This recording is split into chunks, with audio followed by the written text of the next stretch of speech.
If you could have a drink with anyone in the theater world, who would it be? I'm Anthony Caporale, and I'm running through my list.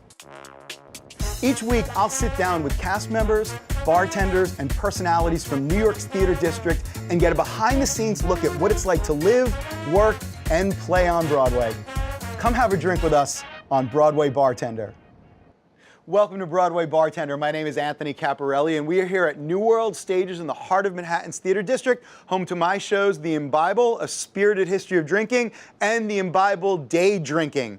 Today we're going to start with a variation of a drink that we've made before called the Moscow Mule. Very, very popular drink, but we're going to do a little bit of tweaking to it in honor of our special guest, who I am so excited to talk to today. But like a traditional Moscow Mule, we're going to start with some vodka in a mixing tin with ice. And I want about 2 ounces of vodka per drink. So I'm going to do 4 ounces, which is an 8 count for our viewers who watch the series frequently. And then I'm going to add some lime juice. And I want the juice of 1/2 of a lime per drink.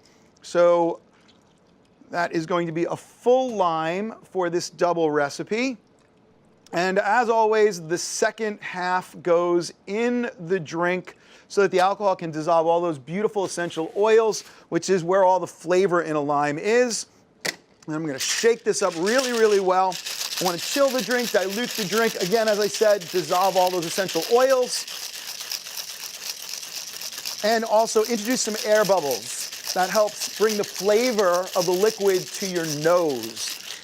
All right, when that's nice and chilled, I'm going to strain it into a Collins glass over fresh ice. We always want to serve our drinks over fresh ice. And a little bit of ginger beer, as most of you know, for a Moscow Mule. But I'm not calling this a Moscow Mule, I'm calling it a Moscow Thoroughbred, because we're going to top it off with some sparkling wine, which was one of the favorite drinks of the Tsars, and specifically the Romanov family. And that is why I've chosen this drink, a little candied ginger, in honor of our guest, BETH, who I just saw in ANASTASIA. You did? Oh my goodness! So, for you, ma'am, cheers, and let me know what you think of the excited to Moscow drink this. Thoroughbred here. Do you use a straw, don't you? You can use whatever you like. Oh my God. Like? Good? That is Refreshing? seriously good. Crisp? I'm gonna. Please, go for it. Get that candied ginger in there too. Really, really nice. So I think it's so interesting that... This is really good. Yeah, good? Okay, great. I can never tell because I do have a show tonight, you know. Yeah, I know, so do I. Yeah. I'm always talking to actors, and when they can tell me something's good, and I'm like, I don't know if I believe you. But I'm going to take you at your word. So yeah, I find it so interesting that the Tsars were huge fans of champagne, and you mention it. Anything French. Anything French, right? And They a big were part so of the show is in France. That's just fascinating to me. The Russians emulated as much of France as they could to become worldly. Is that what they were trying to do? Yeah, It was like, Peter the Great started it. Really? He went to France and he learned about everything and what to eat and what to drink and planted things and just recreated a different kind of empire. And is that why the expats gravitated to Paris? I think so. I think they just felt comfortable there. They all spoke French when they were in Russia. And I think at that time a lot of people felt that French was the ultimate. The international language and sort of the capital of fashion and style and civilization. Style and diplomatic good taste, everything. Beautiful. Wow. And it still is. I know. Oh, I know. Yeah. I was amazed at how much I learned from the show.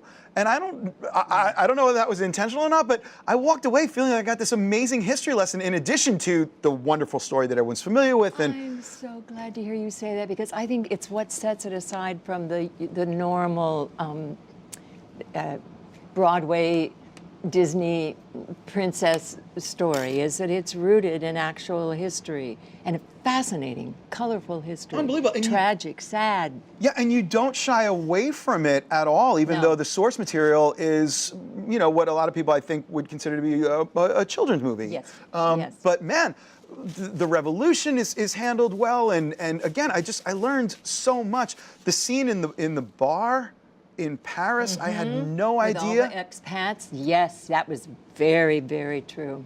Several friends, huge fans of the movie, and they went to see the show, but they said it was significantly different. Much different, And one of the things that they said was that it was much more historically grounded than the movie was. We had some Russian press people come to see it early on, and they were so moved by how much the history was honored.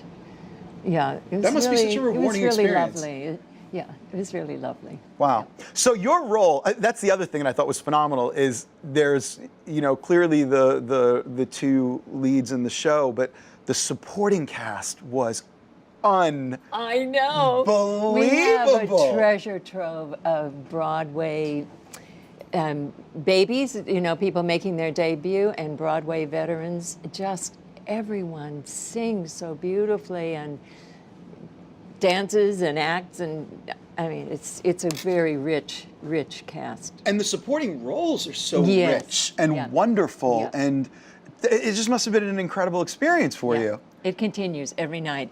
It's just the audiences out of sight. I feel like I'm at a rock concert. I have to confess to you, I put earplugs in during the curtain call. Really? It's painful. I can imagine they could not wait to stand up. I know. They literally couldn't wait to stand up. Thrilling. For an old broad like me, I'm telling you, to see all these, it's thrilling. Congratulations. I mean, Yeah. that's amazing. So, multiple Tony nominations, most recently. That's Yes, multiple, yeah. that's multiple. So, That's most right. recently for this role. But then The King and I also. I mean, 32 years earlier. that's incredible. It I mean, really is. what was that It really like, is. getting that second nod? It was very thrilling and satisfying and very moving to me, because 32 years earlier for The King and I had just made the move from opera to theater, music theater, and I didn't even really know what the Tonys were. I didn't know anybody in the theater world. I felt like an interloper. I felt like, oh Really? my gosh, when they find out I don't know what I'm doing, they're going to be, it was so different. And I said to myself, if I ever get back here, I want to feel like I belong, and that I'm loved. Yeah.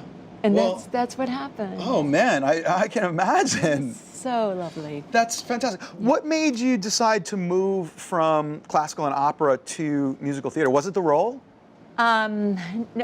Well, partly. I did a production of Kiss Me Kate with Minnesota Opera, where I'd done a lot of opera, and in the midst of rehearsing, where I thought, well, I'm going to lose my voice, because you can't rehearse 8 hours a day and scream and talk and sing high notes and sing low notes. As an opera singer, you're constantly protecting everything. So I thought, well, I'll probably just die here and never perform again. And every day I got stronger. Wow. Every day I got stronger, and every day I realized you don't have to be absolutely perfect. Plus the thing of doing 8 shows a week, which I also thought would kill me. Yeah. You get to do it again. If Right. it wasn't perfect, who cares? Right. First of all, and second of all, it's more exciting if it isn't perfect. And I just fell in love with the form. Yeah. I think that's a Yeah. beautiful way. I think the way that you said it was wonderful, because what it implies is that in the classical forms, like opera, perfection is the standard. It's totally ballet, classical, high form sports. Yeah, that's it. They're very equivalent, and you miss one thing, and everybody's whoa, nothing. Right. Whereas in musical theater, you're an entertainer. Yeah. And if you're likable yeah, and people are entertained, it's such a great communal, yeah. It's wow. more fun. Yeah, I can absolutely see that. And I can have a little, And you can one have a more little little drink. sip. So what was it like? You played opposite Yul Brynner. I did. Please tell me about come that. on. I mean, what is that The like? king. Is he just when he walks into a room? And what is that like standing opposite him on stage? Yes, everything he did was, I guess you could say bigger than life, but just, you paid attention. paid attention. And I was, as it turns out, fortunate enough to be with him the last 2 years of his life. He knew he was dying. So it took on an added dimension of his awareness of his own mortality that made every day, every performance so precious. Wow. Yeah. What a privilege that must have been. It was thrilling. I learned so much from him. Wow. One of the things I was going to ask you, and I think you've already answered the question, is when you walked on stage as the Dowager Empress the first time, that's what I felt as an audience member. It was a tangible presence, and I was like, I'm in the presence of a master of their craft. When you walked on stage, you just owned the room, and it's not a small room. Is that something that you can attribute to spending time with somebody like that? Absolutely, absolutely. If, in fact, what you saw is true, I watched him. He's the master of concentration and stillness. That's what you projected. No, it was amazing. Make me cry. No. It was a privilege, really. Watching, it was one of those moments that I was like, in the context of a show that was on its own merits a privilege to be at. Your performance was just one of the things that will stay with me forever, and I thank you for that moment, because that's what theater is about. But television now, tell me, completely different. Yes, let's just turn the switch page, tracks, right? Because again, and so many people are making the jump back and forth, and one of the ways that you keep a show open today is to take somebody from Isn't it great film and to be in New York, yeah, where so much film and television is going on, so that actors can do all of it. But it's a different style. I mean, The Good Wife, Dawson's Creek. How do you change what you're bringing to the performance when you don't have 1,800 people in front of you giving you immediate feedback? Well, you have that. You have the camera, who is going to decide what it likes and doesn't like. And so you kind of, what I felt in learning from film and television, which was very interesting to me, is the camera can tell when you're lying. An audience can't. They're far enough away that you can be, and they're going, oh. If you do that on camera, first of all, you can't do it that big, but a camera can tell whether you mean it or not. Right. So it's a different onus on the actor, and I found that the energy that is required to do a stage performance in front of 1,000 people, and the discipline of doing it 8 shows a week, if you marry that into the film and television world, where you know exactly what you're doing, you're concentrating every minute, but then the degree of honesty that you have to have with the camera, if you bring that back onto the stage, it's fantastic. Wow. And I suspect that's why Brynner was so great on stage, because he had a career that was both started on stage, and then most of people know him through film. What can you attribute being able to literally have, 2 Tony nominations, 32 years apart, and a career that spans The King and I and The Good Wife? I mean, this is the dream, right? I think it's being blessed with really good genes, for starters. Thank you. And my wonderful acting teacher, Michael Howard, always said, it's the survival of the fittest. It's really Darwinism. It really is Darwinism. Entertainment Darwinism. Rawest level. Entertainment Darwinism. Truly, truly. And what I love is that to be able to talk to you like this at my age and feel like I'm just as young as a 25-year-old, as Ben Platt. Yeah. That's part of the showbiz thing. But it does keep you young, and there's no ageism. I mean, there is ageism in film and television, but absolutely. But in general, yeah. I mean, when you need a role of a given age, you need a role of a given age, yeah. and if you're too young, you're not going to get the role. You're not going to get it. Yeah. Right. So I actually have gotten more work once I turned 65. Really? Yeah. nonstop. Really? Yeah. Do you have And I like that. any idea why that is? Are there more roles for that? I think there's less competition. Less survivors, less people who've Less survivors. continued truly, in the field. Truly, less survivors. Wow. So I tell all the young ones, don't be discouraged. If you need to find something else to do along the way, do it. And if you can live without it, do something else. But if you can't live without it, just keep doing it. Right. Whether you get paid for it or not, just keep doing it. Right. Does the 8-show-a-week schedule, as grueling as that is, in a role like the Dowager Empress, does that come easily to you now, having the background in something as rigorous as opera? Yeah. It does? Yeah. Wow. Yeah. So this must just be like just a dream. It's a dream. You walk took into the full words houses right that out. love you at the peak of your craft. If I could have made it up, I could never have made this up. Wow. Never. How did you become involved in the production? I was invited to do a workshop about 2 years ago, and then stayed on with the pre-Broadway production at Hartford Stage.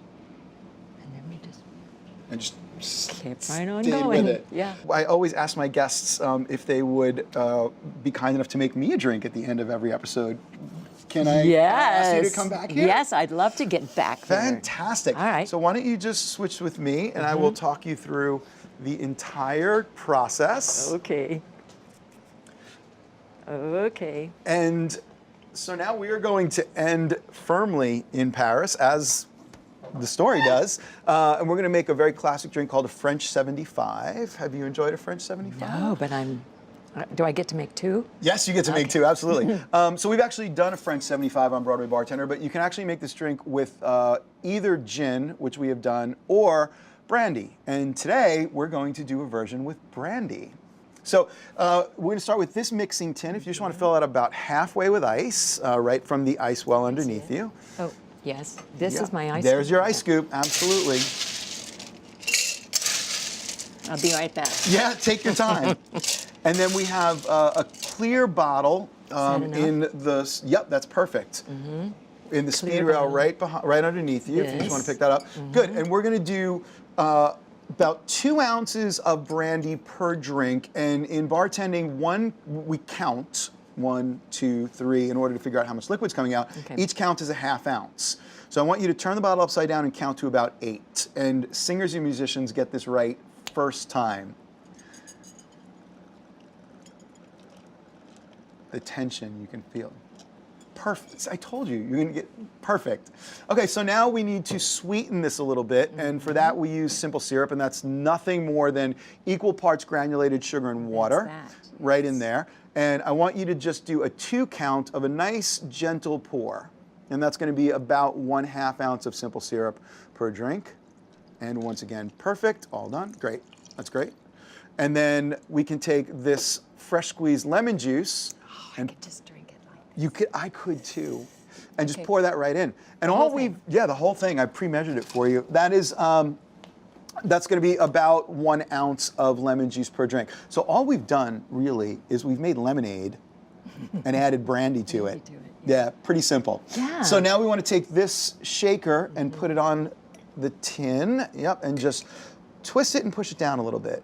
Good, great, perfect. You'll feel it kind of lock in there. It's a little slanted, is that all right? Yeah, it should be slanted. That's perfect. That's what kind of keeps it tight in there. So you're going to take one hand and put it on top of the tin, the other hand on the bottom of the tin, right? And just step a little bit away from the bar and just give it a little shake.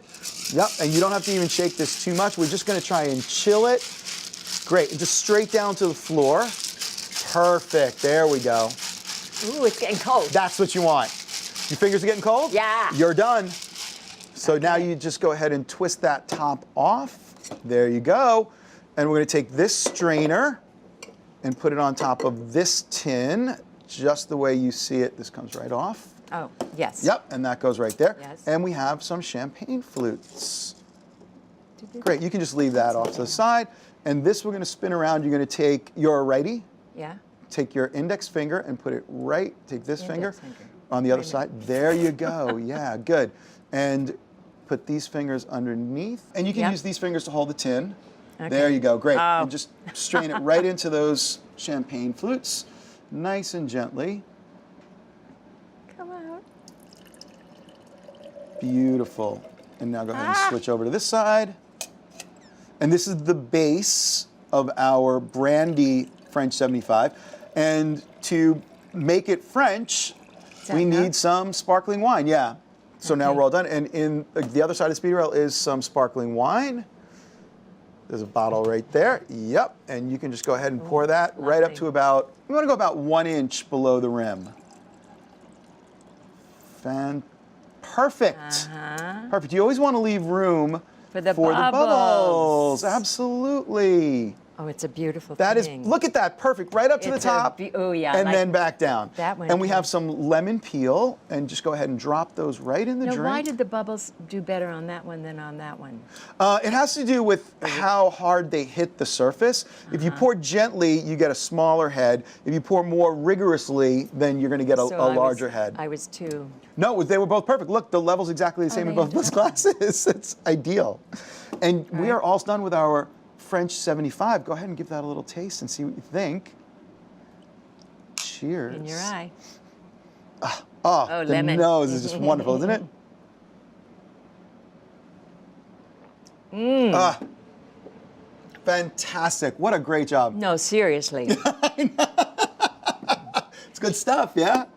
This is fantastic. I know, and now you have it on video. You can make it anytime you want. What'd you call it, 75? French 75. French 75. It sounds French a little dirty. 75. Yeah, a little bit. Well, I think everything French sounds a little dirty, especially when you start throwing numbers in there. I think you might be right. You know. Yeah. Thank you. Again, this has been one of the highlights of Broadway Bartender, and just a personally amazing experience for me.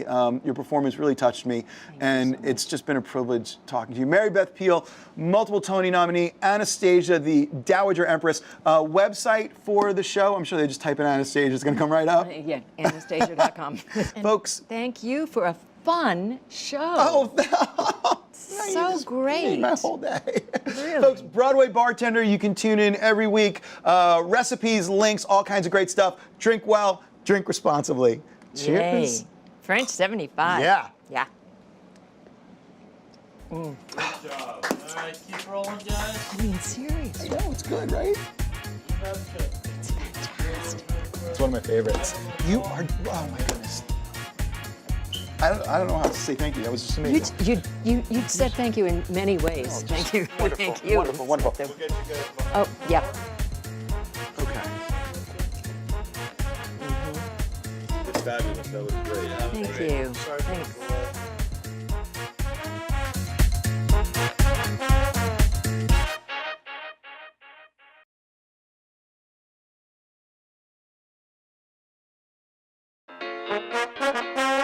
My dad then ended up doing theater with us, and so we were like a theater family in Great Bend, Kansas, doing community theater at the Barton County Community College. And my mom never wanted to be on stage, so she was always backstage doing anything else, costumes, props, what have you. And so, yeah, I saw the two of them in shows before I was in shows. They did Annie Get Your Gun together, you and Dad, and then... With your dad? You did a show with your dad? Yeah. Yeah, we did. Oh yeah, we have a Fiddler on the Roof picture. We did Fiddler on the Roof. That was my first show, and oops, that was my first show. And, it's like I don't really drink much, so I'm already. But yeah, this is bad for me because it'll get me drunk. No, this is good. Look, it's got Like orange in so it. It's smooth. fruit. So we were like a Fiddler on the Roof family, and Anatevka was like, he was the dad, we were the daughters, tradition, and then my mom was backstage. But yeah, we were all doing the shows together.